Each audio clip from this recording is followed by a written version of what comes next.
integrated circuits in electronics. And one very important area that we're going to study is the so-called bioarrays.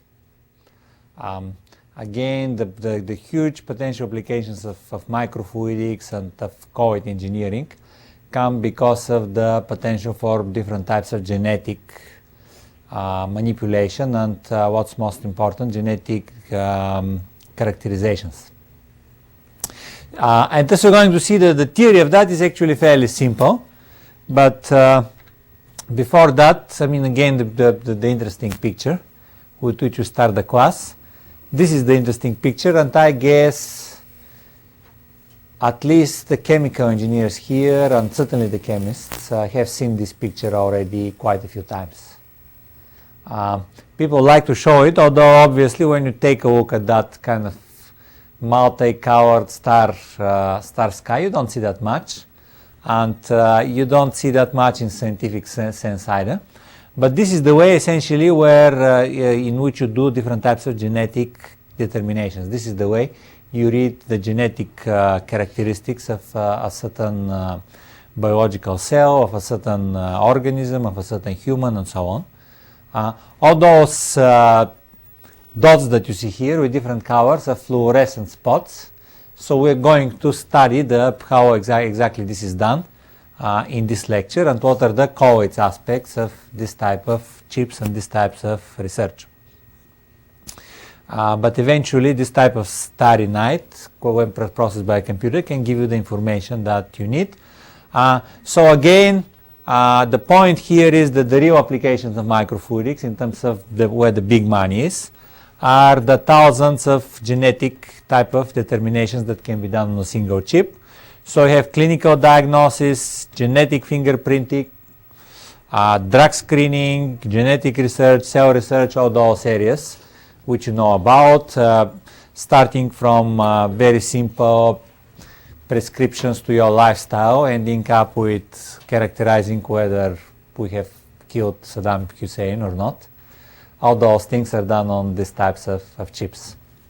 Before I go to these types of chips, however, I'd like to go back a little bit to the more basic microfluidic devices, the ones where you have only channels and liquids, and kind of go through how you actually scale up and integrate those devices in large type of chips and large types of microfluidics devices.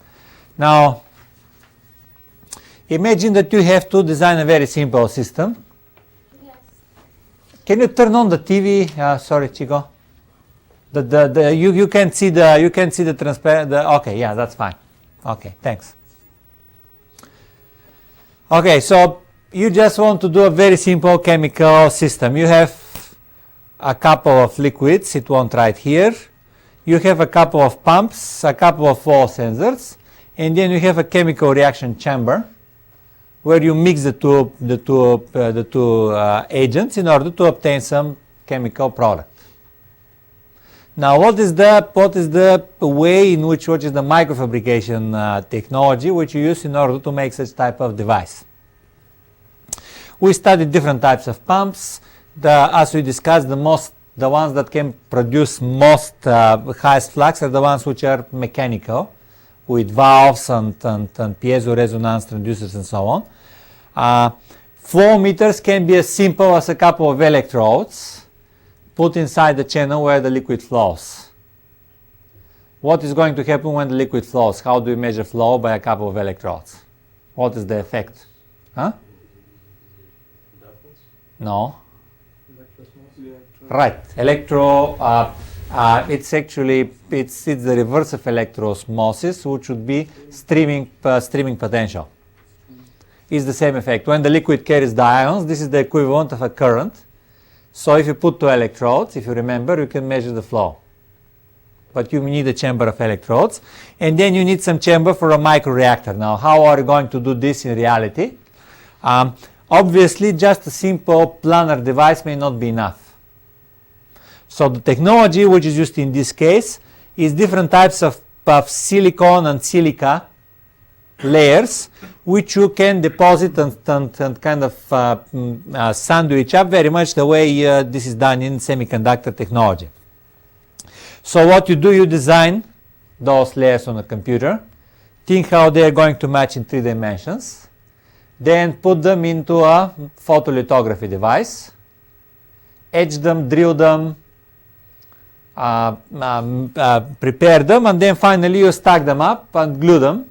So you have a device, like in this device for example, the liquid comes from here, goes into the micro pump chamber, which would be here, then goes into, flows through the base channel, goes into the flow meter chamber, which would be here. Then the 2 different fluxes of liquid come together into the chemical reaction chamber. You have the chemical reaction and you have the product coming out of this chip. Now why would we want to kind of use those chips? I mean, obviously this is not for micro scale fabrication, but in many cases where you want to produce a small amount of very high price product, I mean, you use such types of chips. Now, what would be such products? One of the very basic problems of research these days is synthesizing large number of drugs, for example, and testing them. Now, people envision kind of the next level of integration. This device looks very much like a computer circuit board. And in your computer, if you open your computer, you can actually see that you have circuit boards which are stuck together into the computer. I mean, like every circuit board performs a certain function. So people really envision, by using such types of boards, envision a way of kind of stacking them up into the kind of like a base motherboards, microfluidic motherboard. So you can have the supply of all those different types of devices coming from the motherboard, and you can have different chemical reactions taking place into the different devices. And let's take an example of a few devices on a different level of complexity. When we were studying the previous lecture, I told you that one of the major applications of microfluidics is in separations. And this is just a reminder of how separations are done on a microfluidic chips. You apply voltage to a couple of electrodes in a channel. The liquid inside the channel may be static or it may be moving. The point is that if you have different species, different protein molecules for example, different charge, when you apply the voltage, these species are going to start moving, either in different directions if they have different charges, or in the same direction but with different velocities. Because as you remember, the velocity is proportional to what? What is the parameter? That's the velocity of the particle is proportional to. Not directly, however. What is the parameter that you measure? No. What is the electrostatic parameter which you can measure? Zeta potential, yeah. Which is related to charge, of course. But, I mean, it's also related to the length of the so-called stagnant layer. The further away the stagnant layer, the smaller the zeta potential. Anyway, different molecules would have different potentials. And if you remember, when we discussed last time, the way you can influence microfluidic separations is either by the fact that you can apply higher voltages, because you have channels that are so thin that the current and the power dissipation is negligible. Or the other way would be to create neater plugs.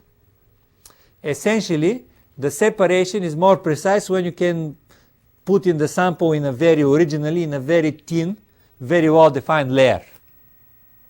So if this is your original sample, you want it to be like that. You don't want to have a sample which has some diffusive profile around, because this decreases the precision of the separations. The more diffuse the plug, the worse the quality of determination of the species. Now, The microfluidics can help. We're going to check out exactly how it can help in creating a neater plug. And the other one is that microfluidics can help again in scaling this process up and making it extremely inexpensive and simple.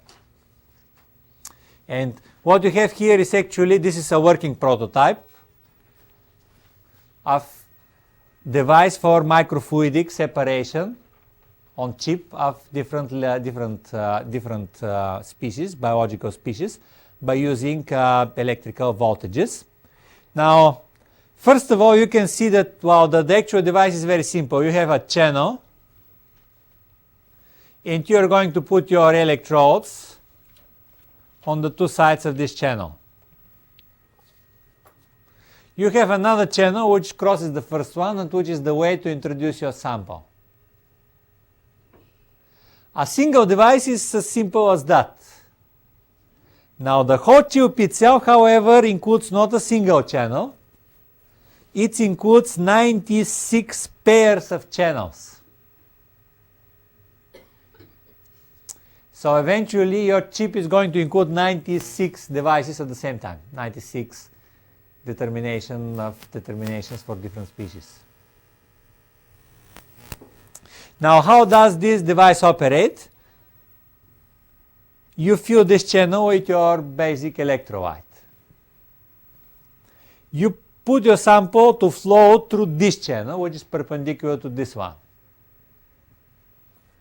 Now, when the samples flow through, at some point you can just stop the flow in this direction, which supplies the sample. If you stop the flow in this direction, and if you just make a little bit of flow in that direction, you are going to have what? A very small and very neat plug of sample. Now, why is this plug of sample so neat? Why doesn't it have some profile or something like that? Kind of, I'm using also the occasion to revise here some of the basics. Huh? Laminar flow would be right, but laminar flow in a channel still has parabolic profile.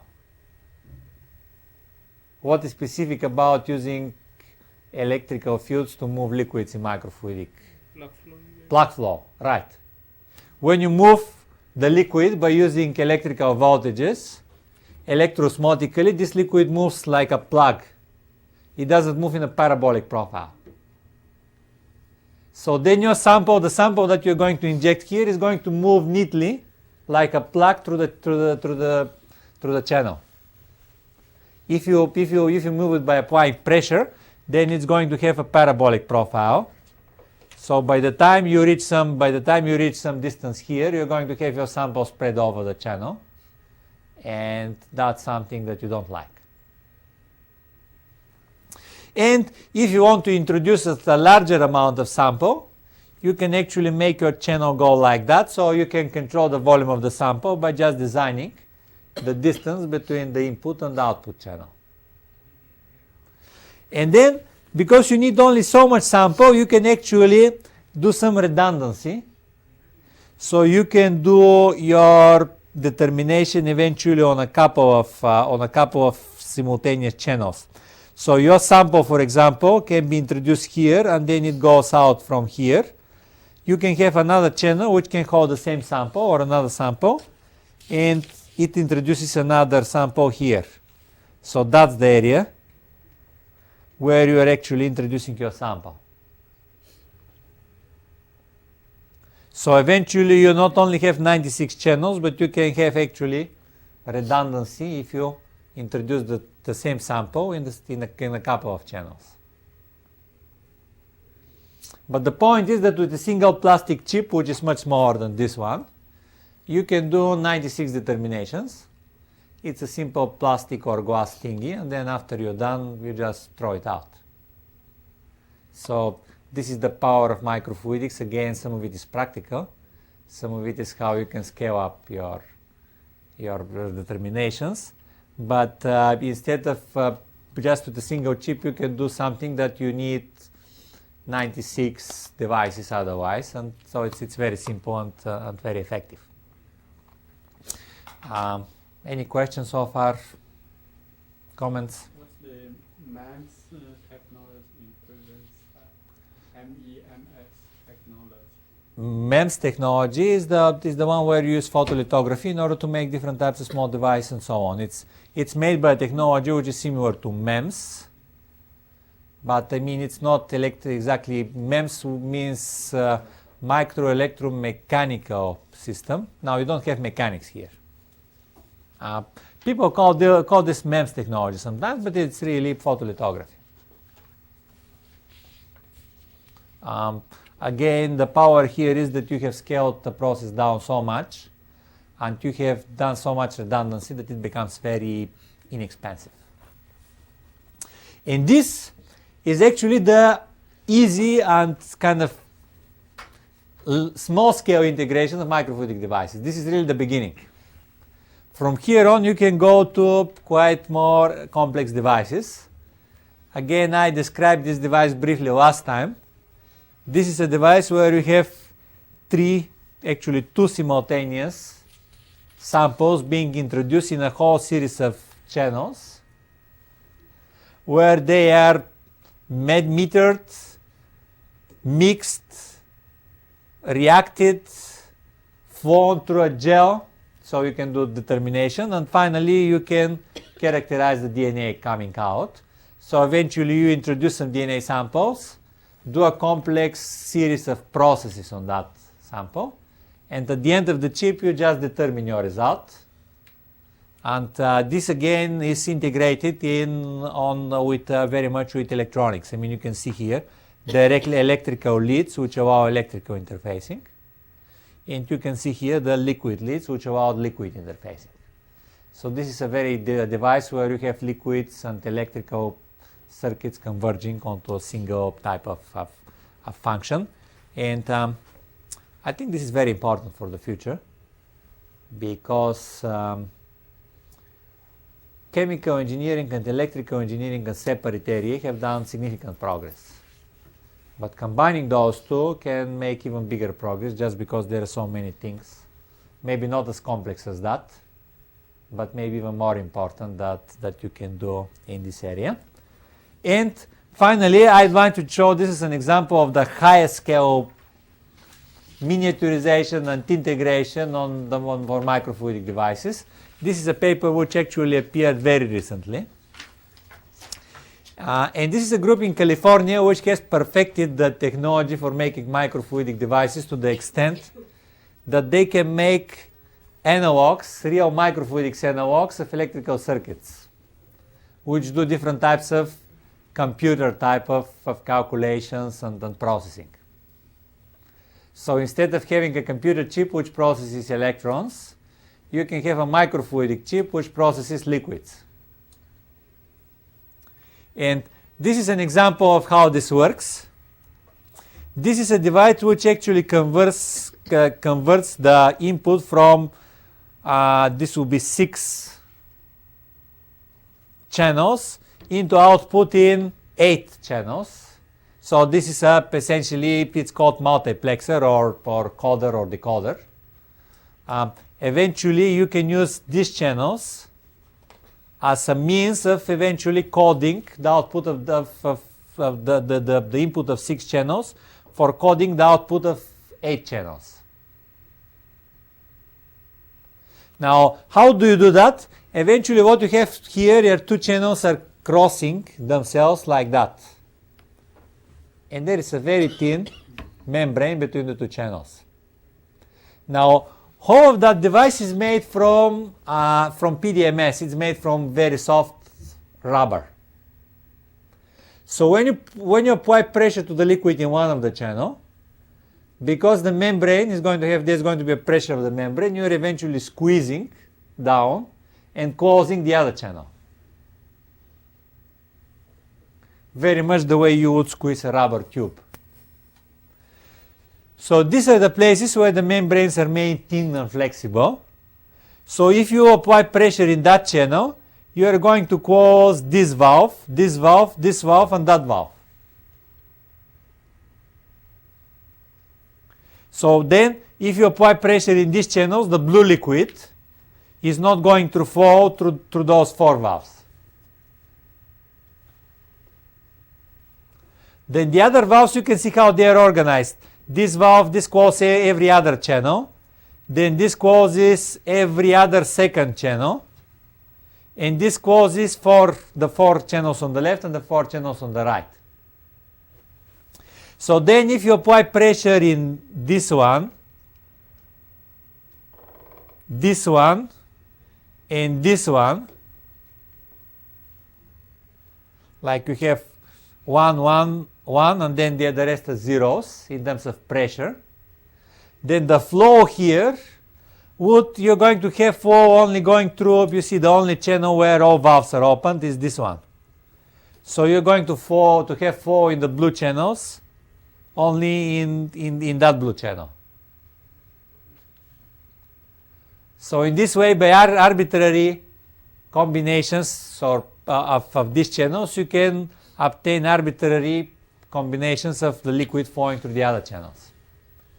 Very much like you would do in an electrical coding device. And then these guys have scaled this up to the, eventually what you see here is one small element of that chip. And they have made different types of memory type of storage where you can store the blue liquid in some volume, and then you can check out whether the liquid is blue and red and so on. So they have really made up the equivalent of a large scale computer type of chip, which operates only on colored liquids. Now, don't ask me exactly what is the practical application of that. I don't expect that you're going to have replacement of the chips, of the computer chips, by this type of device. But again, you can see that imagination can carry you very far in that area. And potentially you don't know how you can use this technology for something that's more useful. But you can see how you can, the microfluidic these days, I mean, it's reached up the level where you have thousands of channels. You have control function, you have pumping functions, you have everything. So you can design a device which is as complex as you like. So, I mean, cute, interesting, and kind of inspirational, although not that practical.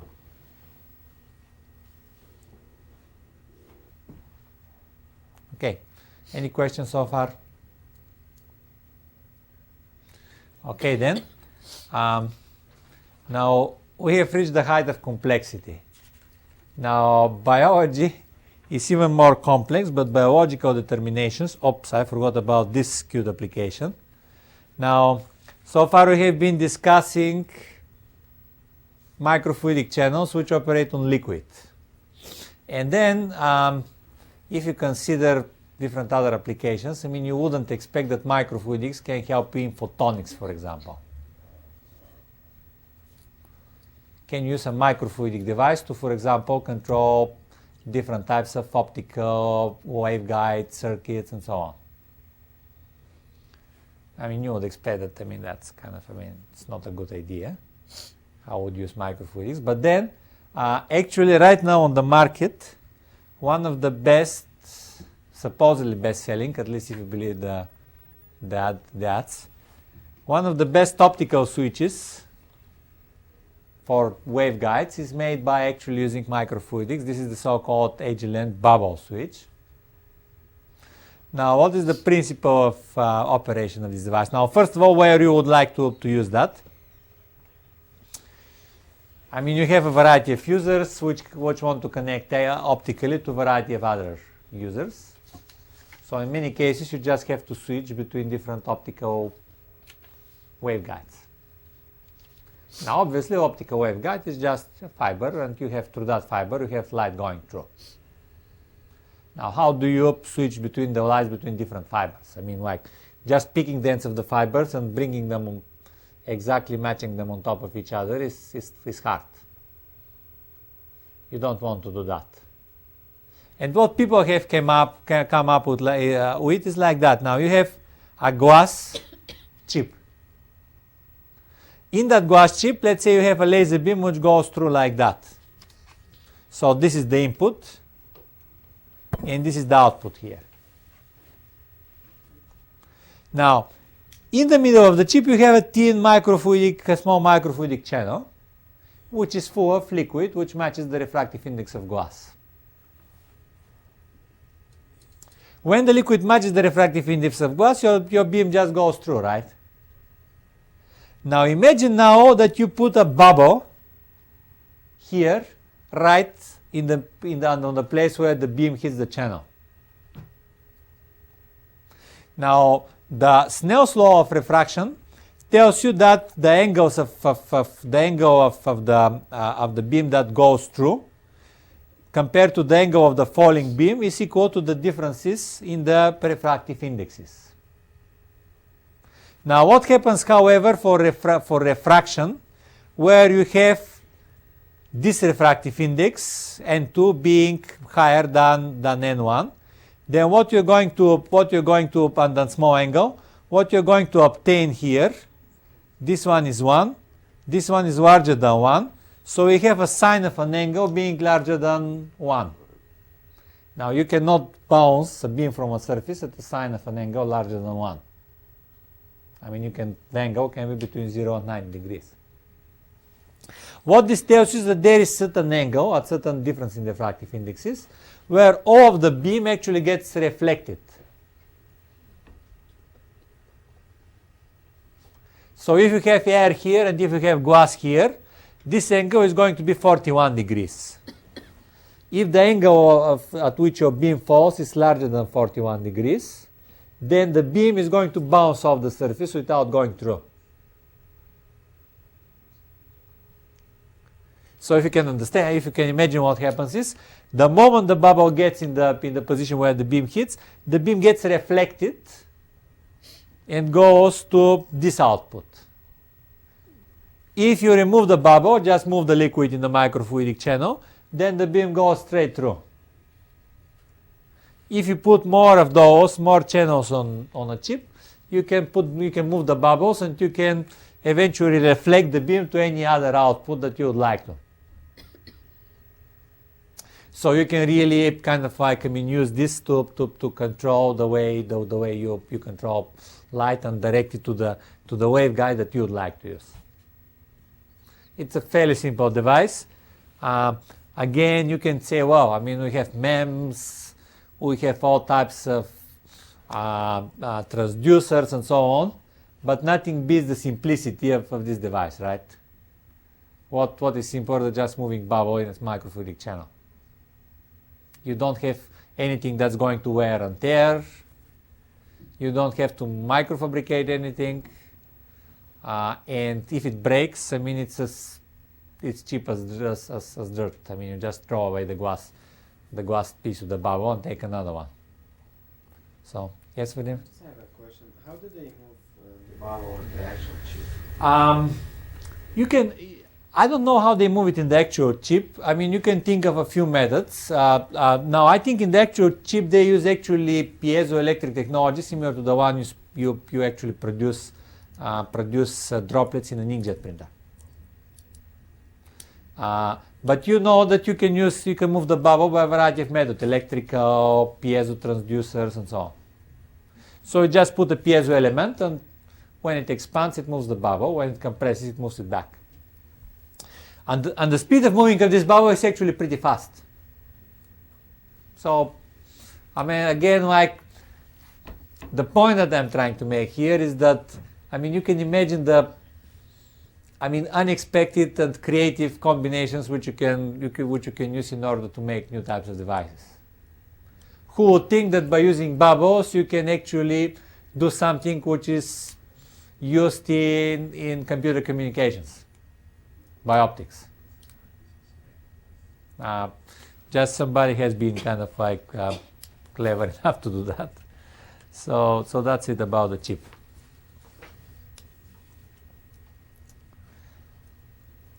Let's go now to any questions so far. Let's go to biology.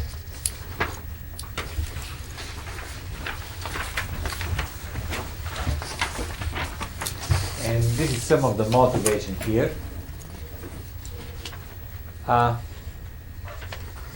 Originally, people expected, you remember the human genome story, and actually the reason for this fast human genome completion, the original plan was to complete it by 2008 or something like that, and this was completed much ahead of schedule. The reason for this is actually the appearance of large-scale chips similar to what we're going to study here. And people found out that kind of the number of genes in a human, which encode a certain characteristics, would be about 30,000, which was much less than the originally predicted. But then these genes encode 90,000 RNA types of species, because sometimes the genes are actually used in conjunction to encode different, let's say 2 genes can encode 3 proteins or something like that. Now the point is that these 90,000 RNA fragments and proteins in the body can actually interact in a variety of ways. So you have 90,000 kind of factors which control the way your body is going to look, operate, and so on. And so in order to, let's say, understand how your genes are going to affect your health, or in order to characterize your metabolism and so on, you need to really have chips which characterize thousands of genes at the same time. So obviously you have to make everything very small and very inexpensive. Now, in order to do this massively parallel detection and analysis, the people have turned up to essentially the bioarrays, which I showed on the first slide, all those covered spots and so on. And the principle of operation of all those arrays is very simple. Imagine that you want to check for a variety of genes. You want to check out whether you have some sequence encoded in the genome. Now, what you do then is you take the complementary strands of DNA for those genes that bind to specifically those genes. Then you immobilize them on the surface of a plate. What you can do next is you put in your sample of DNA inside this chip. So eventually you have this gene. It's going to bind to the specific complementary strand. Why is it going to bind only to this strand and not to the other strands here?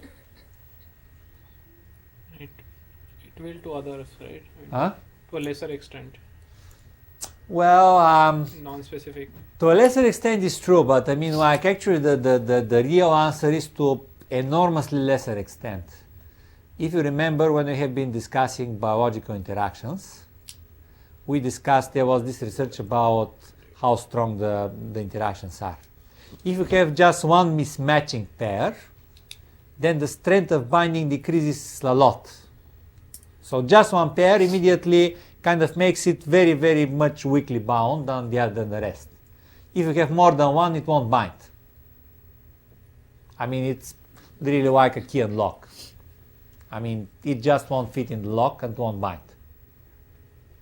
So you can have up to one pair that does not bind properly, but apart from that, it won't bind at all. Now then you want to see actually whether it got bound or not. The way you see that is you typically, not always, is you would attach a fluorophore on top of your fragment, chemically. So what's going now, in many cases this fluorophore would actually be attached to a matching strand here. So you have kind of a double positive standard. So it binds here and then you bind the complementary strand with the fluorophore. But in many cases you just bind the fluorophore chemically to the end of your sample. And this is actually the red and green spot which you see on your chips. Now when you illuminate them, you illuminate them with UV light, which you don't see. If you have the fluorophore, it converts the UV light to visible light at some specific wavelength. Plus you have the opportunity to mark different strands of DNA with different fluorophores and do some additional level of conformation and additional level of determination. The bottom line is that you have to make those thousands of spots of different DNA samples. Then you just flow your sample, attach fluorophore, and then you observe whether you have had this specific gene on this specific spot or not. Now then the question is, how do you make those samples? And what are the colloid science aspects of that? We're not going to discuss here how we synthesize genes. We're going to discuss here how we prevent non-specific adsorption. And let's take a look at what this chip looks like. So usually, kind of in the technology today, which is not the state of the art, but the one that's used, you have about 200 micrometers for a certain row of spots. So on a chip that is 1 to 1 centimeter, you're going to have 50 by 50, or that would be 2050 spots on a chip like that. So on an area of 1 by 1 centimeter, you can characterize 2,500 different genes, genetic segments. Now you are going to immobilize your DNA on a certain spots, and we're going to discuss how we immobilize this DNA. Now, apart from that, however, the whole surface of the chip is covered by polylysine,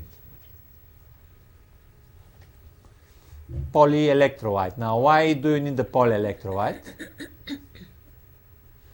The reason is that we want the chip to be hydrophilic, and we want to avoid non-specific interactions. So this is kind of a protective layer which prevents the DNA from adsorbing on the surface of the glass. Only the DNA that has been specifically, kind of chemically bound here is the one that gets attached to the specific spot. Why would not attach? I did not understand. Sorry? I mean, your glass is negatively charged, right? Usually. Your glass is negatively charged, but that was before. The glass on the bottom is negatively charged. The polylysine is positively charged. So the polylysine is going to kind of invert the charge of the glass. DNA is typically, depending on the condition, can be also positively charged, so it's going to get electrostatically repelled. How thick is that lysine layer? I don't know the specifications, and actually these are very well protected secrets actually of making all those chips and samples. But you don't need that much. I mean, you can think of a few nanometer layer. This is really kind of a sterically and electrostatically repulsive layer, which is also strongly hydrophilic. It assures that your chip is going to be well wettable, because the whole exercise is going to be pointless if you have bubbles sticking to the surface of your chip, right? So when you cover it with the polylysine, you hydrophilize it, because polylysine, which is an ionic compound, is very hydrophilic. You protect the surface of your chip from non-specific binding, and you actually repel the DNA molecule from those spots so it doesn't bind there. So I'm sure that people have used other technologies. One would be polyethylene glycol, for example. Steric chains. The point is really to protect. So now the first problem from colloidal engineering point is what to cover on the surface of the chip so your DNA doesn't bind non-specifically.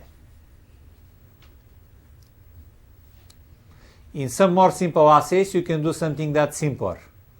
Like Shalini should know what is that, something that's simpler than polylysine. Huh? No. What if you have to do something in a laboratory, what do you use in order to make sure that your protein, for example, does not adsorb on glass? You just buy some cheap protein, inexpensive protein, bovine serum albumin, and cover your surface with bovine serum albumin. for DNA, of course, especially if you do a product, if you want to engineer it, I mean, you have to think more in engineering terms, exactly what you're going to put, what's going to be the thickness, what's going to be the charge, and so on. So hopefully, after listening to this class, you can kind of like design chips, for example. So you have solved your first problem. The first problem is to protect it from non-specific adsorption. The second problem is how to actually immobilize the DNA here on that spot. And there are two patented technologies actually of how to do that. Now the person who has done this schematic has not been a very artistic person, obviously. But just to give you an idea of what are the two technologies, and because these are patented, there is lots of, I mean, essentially in that business, every company is suing every other company. So, I mean, there are tens of lawsuits of who infringes whose patents and so on. I mean, that's really a big mess. And the big mess is because there is lots of money to be made out of those things. Now, the two schools of thoughts, and actually the one that's most widely used, especially in laboratory technology, is just using something which is similar to an inkjet printer. I mean, you just spit droplets of your DNA suspension together with the immobilizing agent on the surface of a chip, which has been chemically treated to bind the DNA. And good laboratories, even in I'm sure here at NC State, they have this robotic device which just goes around and spits the different samples of DNA on the chip. One of the basic kind of like the pioneering companies in this area, this is Affymetrix, has patented its own technology where the DNA is actually bound photolithographically. So you can use a mask actually in order to activate some photoactive centers on the surface of the chip, which then bind DNA. So once you illuminate this, I mean, you kind of eventually, you just kind of like unprotect the group. So then these groups binds the DNA fragment. So you can do this really like by similar to photolithographic technique, just by illumination of the sample and following DNA of different compositions. So the two methods that you can use is either spit them, or you can do this photolithographically. And in the movies which you have been discussing originally, which I'm going to show, actually another company, Nanogen, is going to demonstrate another method actually for making those chips. But this is the basics of this technology.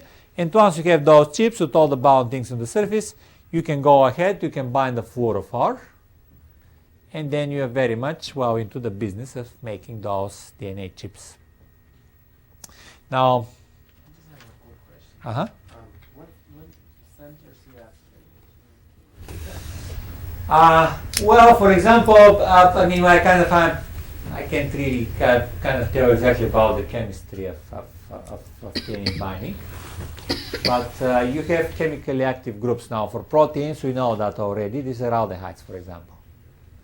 Now, if you want to immobilize protein, you have an aldehyde group, which, however, does not get cleaved, does not get kind of released, because you have some photoactive center attached to the end of the molecule. So as long as you have the photoactive molecule, you don't have the aldehyde group. Now, when you illuminate this, the photoactive molecules kind of cleaves, it splits there, and you have a release of an aldehyde group at the end of the molecule on the surface. When you flow in the DNA, then this DNA is going to bind, for example, to that group chemically. Now, another approach, which we're going to see in the next movie, is actually to kind of bind the DNA by kind of like key lock binding. So you can put locks on the surface, and then you can have keys in the DNA, and these keys go to the lock. So let me show you this movie. This is really kind of, in a way, state of the art in fabrication of chips. So now, why do I have this? Now, what I have to do here? Okay, why have this company approach that? Now, one of kind of like Nanogen's scientific background. It's formed by professors actually, and they were going to conferences until very recently and presenting the research site. Now, these people realize something that you should realize after listening to this class, that you have enormous power for manipulation of any type of system by using electrical fields. So this company kind of, instead of like thinking about spitting and photolithography and so on, they just came up with the idea, can we use the electrical fields first to make our chip with the minimal amount of sample and the highest precision possible? And second, can we use electrical fields in order to do really precise and really good characterization of the quality of the binding? So you can use, first you can use the electrical field applied to electrodes as a means of manipulating the DNA in order to attach it there. And second, you can use the same field as a means of characterizing how strongly actually the DNA bound on the surface. And I think this is fairly well explained in the movie, so let's listen to those movies and watch, and then we're going to recapitulate. There are just a few minutes each. Of course, you have to begin with some fancy company thing.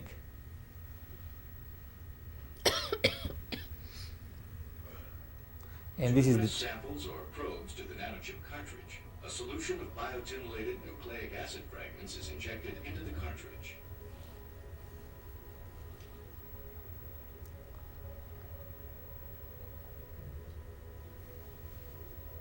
When one or more test sites are activated with a positive electronic charge, the injected fragments rapidly move to the sites. Here we magnify into the image and look within the hydrogel layer to show the test site activation and the biotin and streptavidin attachment chemistry.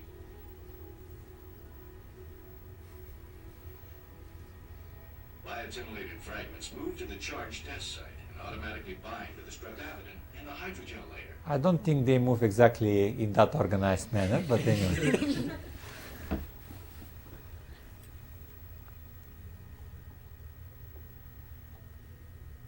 The chip is then washed and is ready for another round of sample or probe addressing. New samples or probes are added and the entire chip can be arrayed in the same manner. Single samples or probes can be placed at individual test sites. Alternatively, a single sample or probe can be arrayed to several sites at the same time. Replicate samples or probes must be included with each test run. The process can continue until the whole chip is arrayed.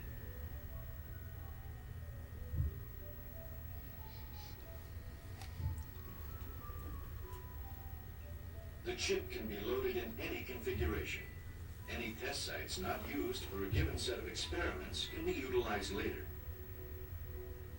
For example, a test panel of duplicate allele-specific oligomer probes can be loaded in 4 different quadrants of the chip. The user can then assay a sample on one quadrant, wash the chip, analyze a second sample on another quadrant, and so forth for a total of 4 assay panels on a single chip. There is no measurable carryover from one test site to another. No other array technology allows this.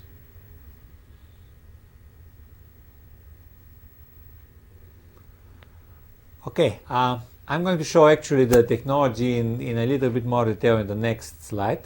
But the point here is that you actually use the electrical field to move the molecules and attach them there.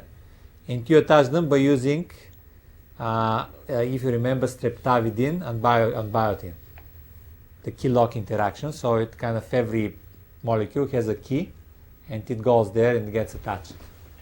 Now then the next problem which they have solved is, once you attach them, how to characterize how strongly they attach, and this is actually the second part of the movie.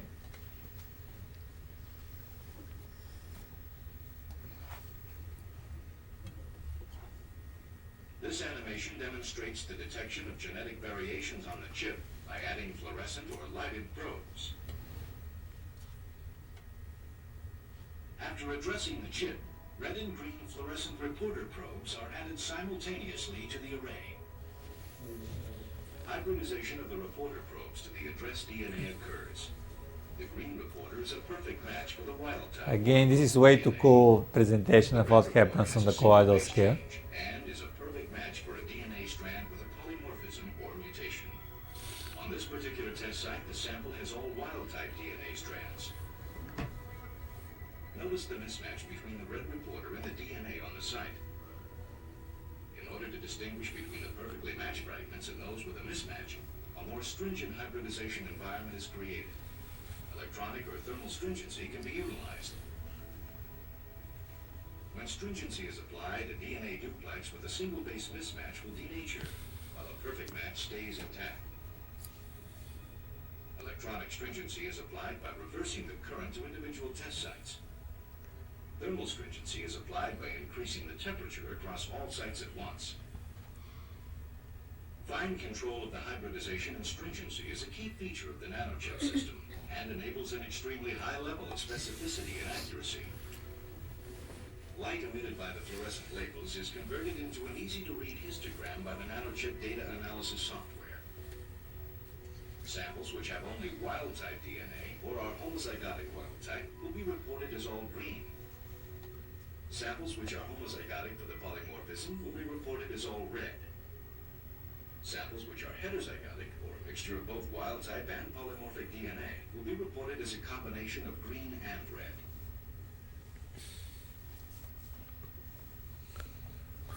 Okay, and on the next slide I have summarized actually how this works.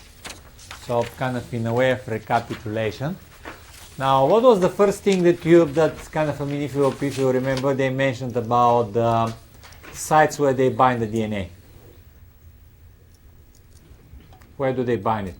If you remember, this is just one single word, but which we just discussed. So actually, all the electrodes are covered with hydrogel. They said hydrogel layer. Again, like it may not be polarizing, but it's a hydrophilic layer which prevents non-specific adsorption. So the whole chip is covered with this layer, but because you have electrodes, you can use the electrodes to move the DNA with the biotin and attach it to some specific site. Actually, at the conferences, they have been showing this movie where you can see how the DNA is getting dragged across the surface of the chip and attached to different sites and so on. I mean, it's good, of course.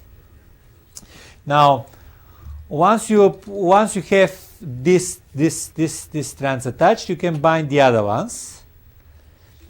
And then the point is that typically the DNA in this case will be attracted to positively charged electrodes because it will have negative charge. However, if you reverse the charge of the electrodes, you're going to have an additional electrostatic repulsion component.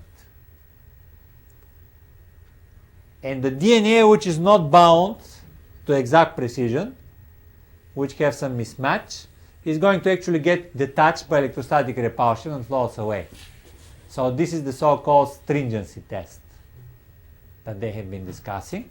Again, one advantage over other types of arrays. Any questions so far?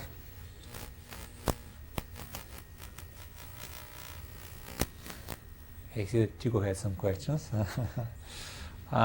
So this very much concludes the DNA type of arrays. But these days people realize that even if you know the genes, you don't know everything about the organism. So the next step in this area, which is just expanding right now, is called proteomics rather than genomics. And it measures, actually determines different types of proteins in biological samples rather than DNA. Now, why would proteomics be more complex than genomics, for example? Well, this is kind of true, because in many cases, some genetic fragments actually encode more than one protein. But another problem with protein would be that Yeah, proteins are a little bit non-specific proteins are more difficult to bind and measure. But then there is also the problem that not all proteins are actually the same. Now, in order to move from DNA to protein, you encode the protein chain, but you also have to fold the protein in the right manner. So you may have also a variety of proteins which may have the right information in terms of encoding, but they don't have the right structure, and you have certainly heard of a variety of very unpleasant diseases which are related to wrongfully folded proteins. And that is why just by knowing the genetic fingerprinting may not be enough in many cases. Now, genetic fingerprinting can be great. I mean, it's really important. I don't know whether we discussed this, but for example, there are a couple of very important applications for genetic fingerprinting. One would be determining genetically whether a certain medicine or drug is going to act on your specific metabolism or not. Now, you know that people synthesize hundreds of drugs and only very few make the market. And one of the major reasons why very few drugs reach the market is that there will be, let's say, 2% of unfortunate people to which this drug is actually a poison for one reason or another. Only very few people can be allergic to some drug, but then, I mean, like, you don't want to start selling the drug because somebody may get killed. And it's prohibited. On the other hand, it can be a very, very good drug. So if you know genetically which people are affected wrongfully or positively or negatively by certain drug, you can really design the drug to a certain person. This is really the next step in medical treatment. You don't kind of say, okay, you have to be treated for that, this is the drug that you take. You say, you have to be treated for that, this is your genetic characteristic, so this is the best drug for you. This is one. And then the other one, which is more kind of like more on the dark side, is in many cases you can immediately predict a variety of progressing of diseases if you know the genetic characteristics. Now, one of the most kind of like striking characteristics is that you can have, I don't remember which, I think one of the intestinal cancers, for example. You have, for example, a survival rate of 30%. Or, okay, let's say 70, I think it was about 70%. However, as it happens, if you can split the people into genetic groups, and the survival rate of one of the genetics groups is, let's say, 90%, the survival rate of the other groups is 10%. So eventually, if you know your genetic fingerprint, you can know what your survival rate is and what is your best medicine to be treated. In many cases, however, this is still not enough because many diseases are determined by proteins, and everything is okay with DNA, but the protein may be wrong.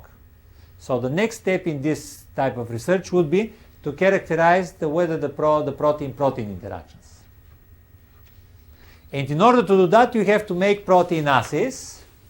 And making protein assays is actually one of the best examples of colloidal engineering. Actually, there are two approaches to that. I mean, I'm sure that after this class, you can design maybe 2 or 3 more approaches. But the first approach of that is, what will be that approach? Right, soft lithography. You make a rubber stamp, you put it in contact with the protein, and then you just use this stamp to stamp your protein on the surface. After you have stamped your protein on the surface, you're sure already you know what is this and why this is here. You can put in some surfactant or another protein in order to cover the areas which are not stamped, so you don't have non-specific binding there. Or, what you can do, I don't think this is actually quite rightfully shown, you can cover some of the areas on the surface by using a stamp, put in a protective non-absorbing layer in the non-covered areas, or you can just remove this, kind of like this, take it out, and then you have non-protected area to which you can absorb the protein. Kind of in this sense, first you absorb the protein, then you fill the non-active area with a protectant. In this case, first you fill the areas with protectant and then you absorb the protein. But I'm sure that if you think about that, you can design more technologies. You can put an electrode here and so on, and lots of interesting things. The point is that even in this simple way, this technology allows again to do very, very similarly to the way people characterize DNA. You can characterize proteins. Do they bind properly? Do you have a specific protein in your sample? What's more, you can put in your proteins and then you can characterize the binding of some specific, wrong way. You can characterize the binding of some specific small molecules. In this case, this is a small protein, streptavidin, some other type of this is a polypeptide and so on. Now, why do you want to do that? Because one of the major functions of the proteins in the metabolism is to bind small molecules, carry them around, and do specific functions. So this is one way to characterize whether the proteins do the specific function they're supposed to well. So proteomics is really the next step in bioarrays. And from here on, I have a piece of my own research which I believe has also some interesting type of application and illustrates many of the concepts that we have studied in this class.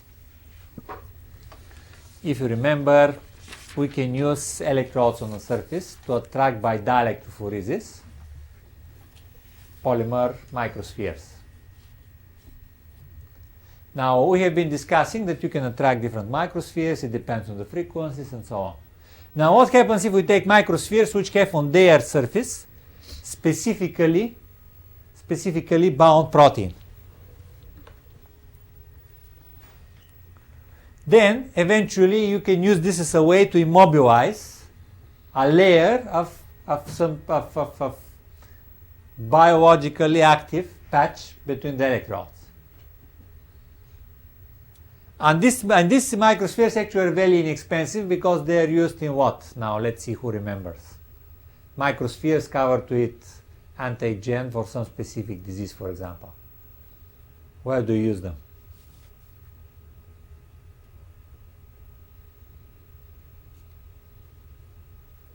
In which case you use microspheres? Like, let me tell why one keyword, agglutination. Do you remember what's agglutination? Agglutination assays.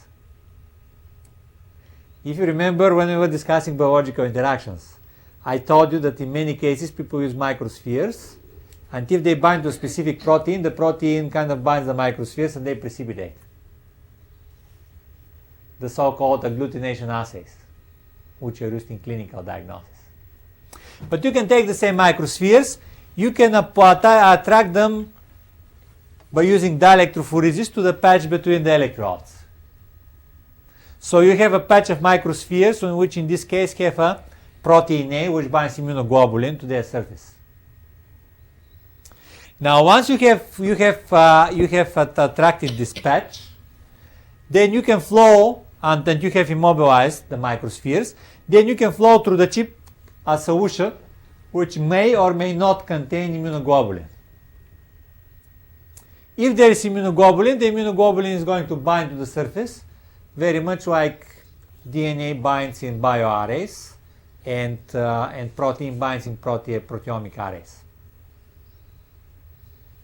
Now what I did here, again like thinking in terms of very similarly to Nanogen, you can use the electrodes to manipulate the sample, but you can also use your electrodes to read out the result.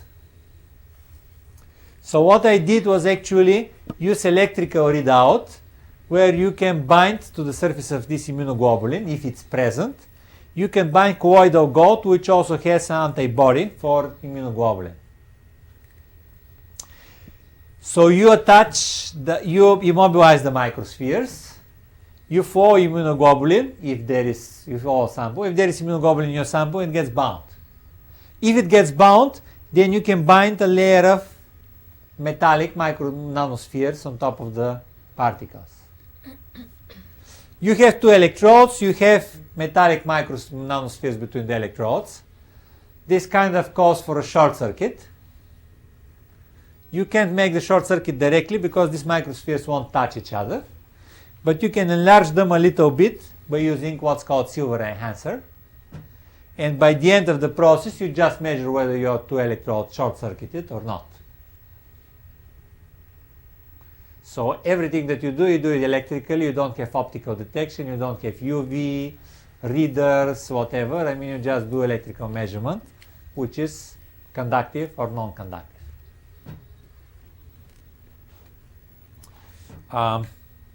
Just one more slide how it looks like. And this is very small, because you don't need to see it. This is just about 200 polymer spheres which make the sensor. These are the particles from the previous slide. This is what happens when you cover them with gold nanoparticles and then short circuit them. I mean, you can see here that actually this is a mass of metal. This metal is conductive and you measure zero resistivity here. And this one is open circuit. This is actually, if you look on the original picture, this is actually negative control. This is everything minus the immunoglobulin. So you make it full liquid without immunoglobulin, full nanoparticles, put silver enhancer, and check out. But because there has been no immunoglobulin, the gold did not bind to the surface. So you can see eventually a metallic speck here or there, but the electrodes don't get short-circuited. And this is actually the resistance measured as a function of the concentration. You can see that if you have a very low concentration of immunoglobulin, you have open circuit, high resistance. Once you go to some specific, above a specific value, which is called lower limit of detection, you have eventually very low conductivity, which is short circuit. It's a non-off type of sensor, but it works very simply, and it allows extreme miniaturization.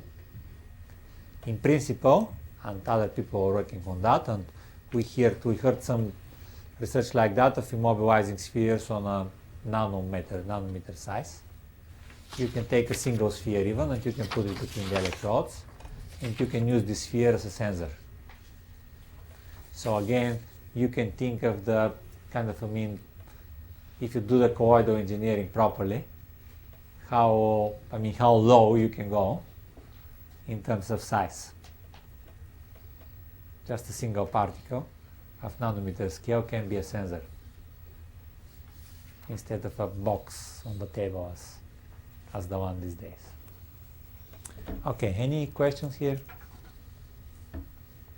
I have a question regarding the DNA. Uh-huh. When you add this DNA that you want to test, you need nucleotide, right? Oligonucleotide. I mean, if it is a double helix, you'll have to actually break it first, right? Right, but you can break it. Now you don't break it actually. The DNA that you put on the surface of the chip, you don't take a double-strand DNA and break it. What you do is, you know what this DNA should encode. So what you do, you go to a DNA synthesizer, you program it, and a DNA synthesizer, it really works like, you can start and you synthesize DNA one pair at a time, completely automatically.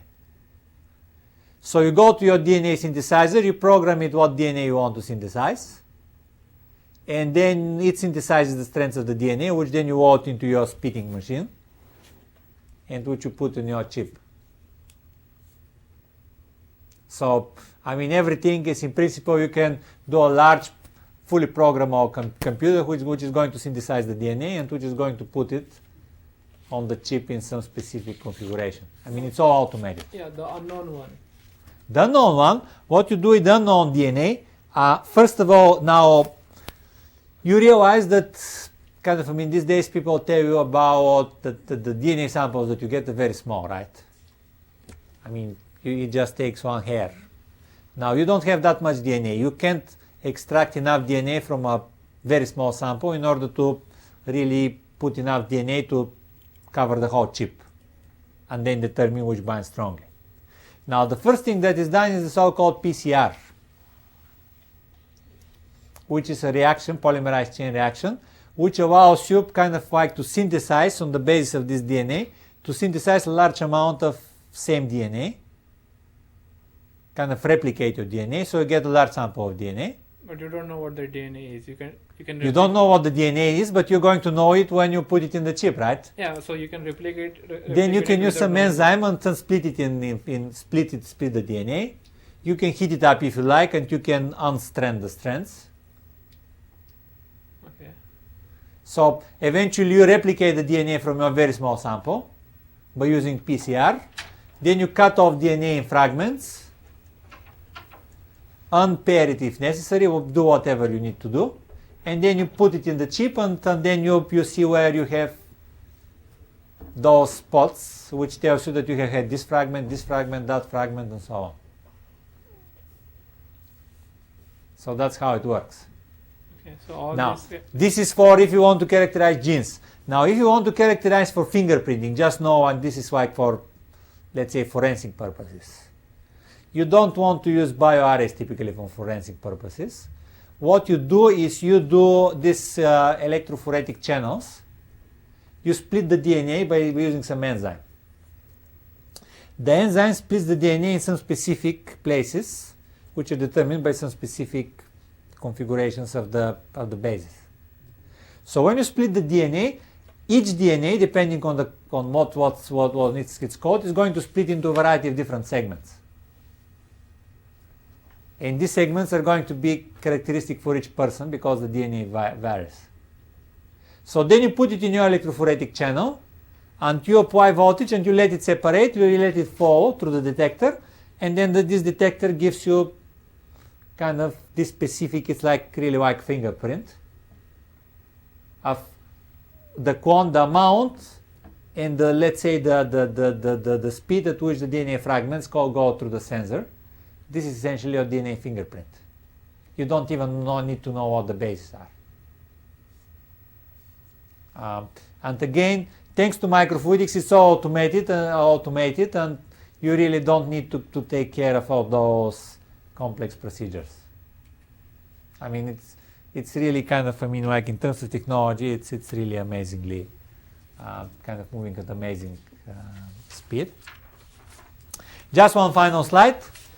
As long as we started dielectrophoresis, we have discussed this already, just to remind you, dielectrophoresis can be used very efficiently in order to move biological cells on chips.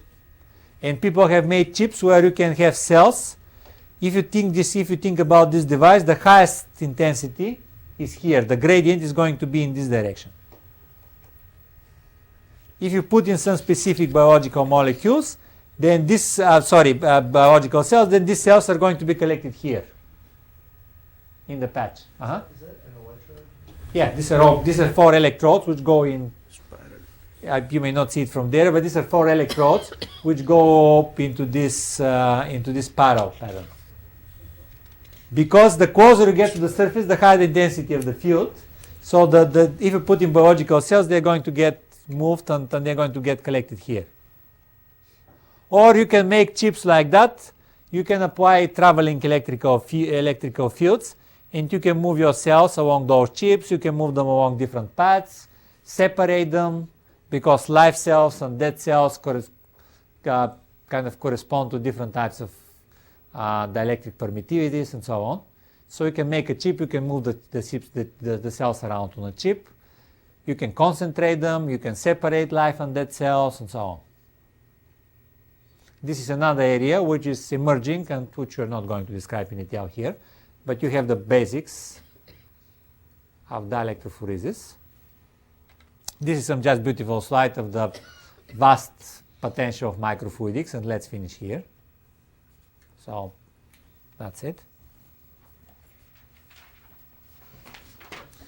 Okay. If